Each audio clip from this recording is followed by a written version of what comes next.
Good morning, class 8th. In the previous class, we have learned about the action of acids on metals. So in this class, we are going to understand action of bases on metals and displacement reactions. So students, open page number 55 in your science book and keep a pencil with you to underline hard words. So here I am going to read action of bases on metals. Most metals do not react with bases. Aluminium, lead and zinc react with strong bases like sodium hydroxide or potassium hydroxide to form some complex compounds with the evolution of hydrogen gas. Okay. So we have seen that generally metals do not show any reaction with bases. Only aluminium, lead and zinc are some of the metals that react with strong bases such as sodium hydroxide and potassium hydroxide and form complex structure or complex chemical formula.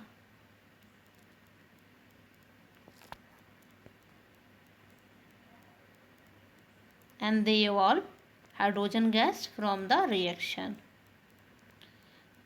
We can see in the reaction of aluminium reacts with sodium hydroxide in the presence of water and forms sodium aluminate and evolves hydrogen gas. In the second reaction, we can see that zinc reacts with potassium hydroxide, forms potassium zincate and evolves hydrogen gas. Metals do not react with a weak base like ammonium hydroxide. So, no metals show any reaction with weak base such as ammonium hydroxide.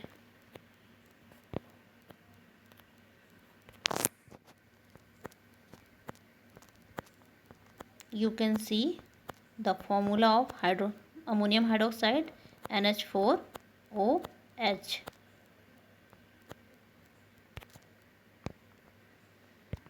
Now displacement reaction. This is very important reaction for the class 10th. So try to understand it.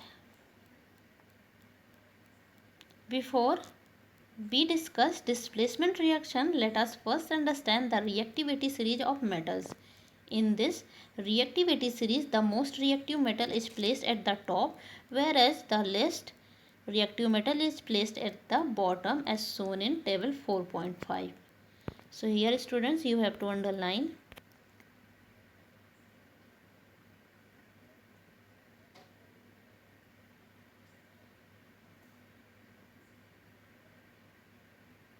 reactive or reactivity. Only reactivity. Reactivity means reaction capability. So we have seen in this paragraph that each metal is placed in a category according to its ability to perform reaction.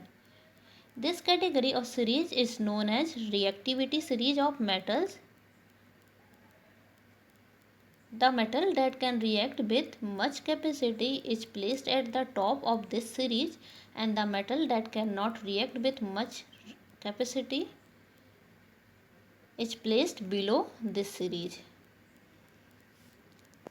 Here you can see the table. Potassium is placed top of this series, at the top of this series, and after it there is sodium and then calcium and magnesium, then aluminium, then zinc, then iron, then lead, and from the hydrogen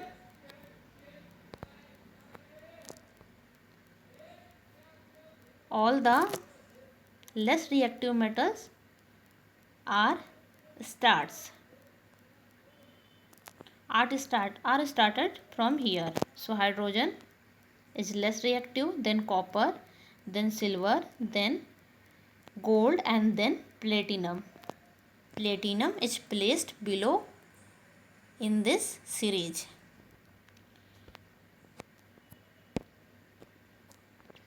A more reactive metal can displace a less reactive metal from its salt solution. The reaction is termed as displacement reaction.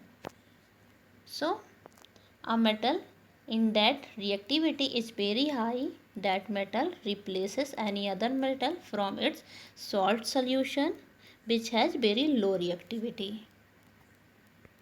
And the reaction is termed as displacement reaction. Some displacement reactions are shown below.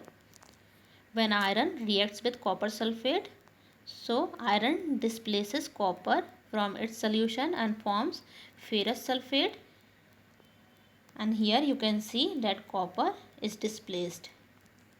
Now when magnesium reacts with copper sulfate, forms magnesium sulfate with the displacement of copper.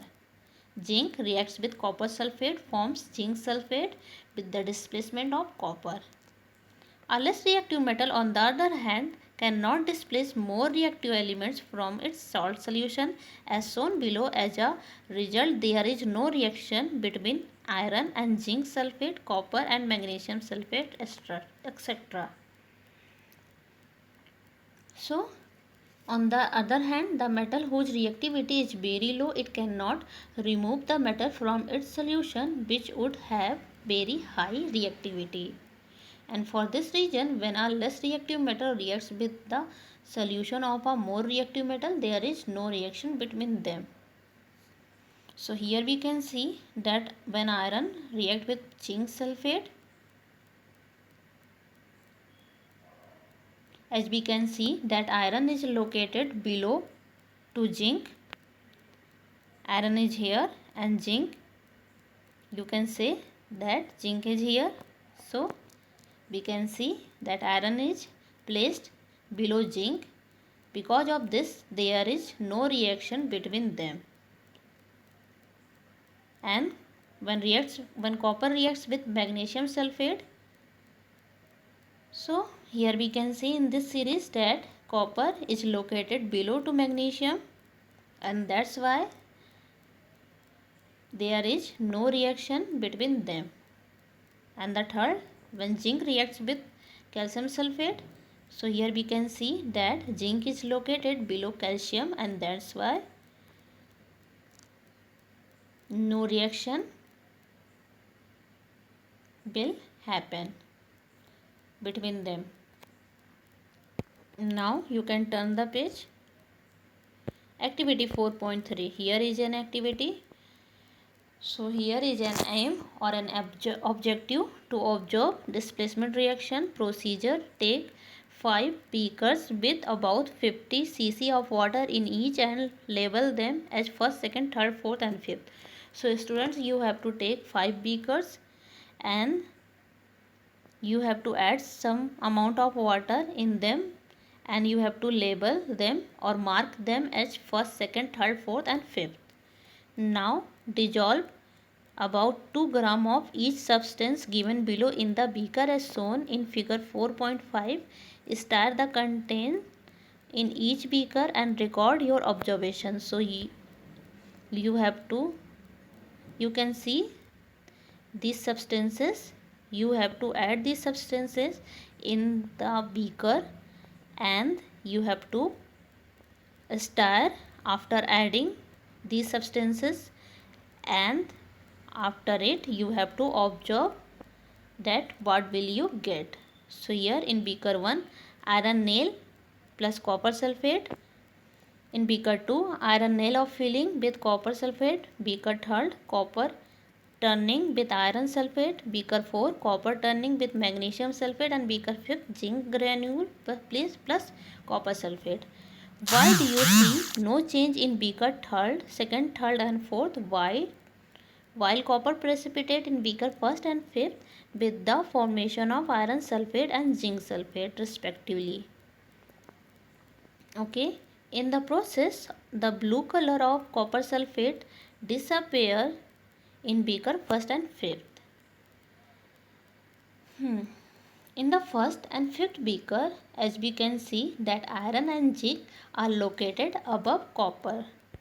You can see that iron and zinc are located above copper. Copper is below in this table or in this series.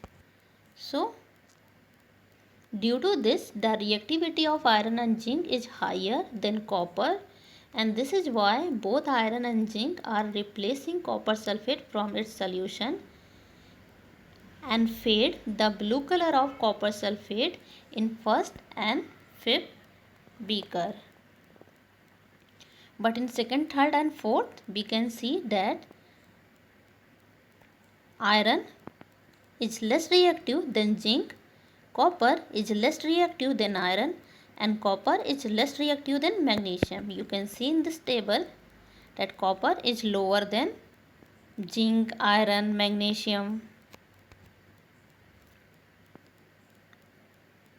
So that's why here there will be no reaction in between iron and zinc sulfate, copper and iron sulfate, copper and magnesium sulfate. Is that clear, students? Inference: more reactive zinc and iron displaces less reactive copper from its salt, which I told you earlier. So students, that's all for today. In the next class we will study chemical properties of non-metals. So thank you class.